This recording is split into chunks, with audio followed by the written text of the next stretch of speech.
Saya jadi mahasiswa filsafat yang ada di Wuhan. Kuliah filsafat ada filsafat proses sosialisme dalam satu hukum bahasa yang lengkap dan mempunyai kemampuan. Saya bilang, coba ini saya kasih ini, kitab Injil bahasa Arab. Coba ente lakukan seperti ente mengaji Al-Quran. Siapa tahu nanti ada musafafah tilawatil Injil di sini. Dia coba-coba, tidak bisa. Mengapa tidak bisa? Karena kitab Injil berbahasa Arab itu terjemahan dari bahasa Yunani itu, dari bahasa Greek, bukan dari bahasa Arabik aslinya bahasa Nabi Isa. Dan itu tidak mengandung nilai puisi sama sekali sehingga bisa dilakukan seperti orang membaca Al-Quran.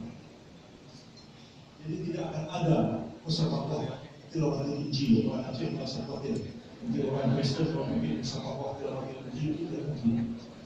Karena meskipun Injil itu ditulis dalam bahasa Arab, tapi dia tidak bisa dilakukan seperti orang membaca Al-Quran.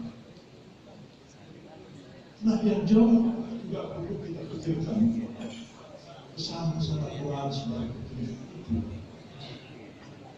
Dia memberi petunjuk kepada kita untuk menyelesaikan persoalan-persoalan yang muncul setiap zaman yang pasti berbeda-beda satu dengan yang lain. Ini sudah begini mahasiswa masih diam saja. Anda sudah apa? Saudara Yusuf, kalau saudara berpikir begitu, saudara harus sadar, saudara sudah mulai tua.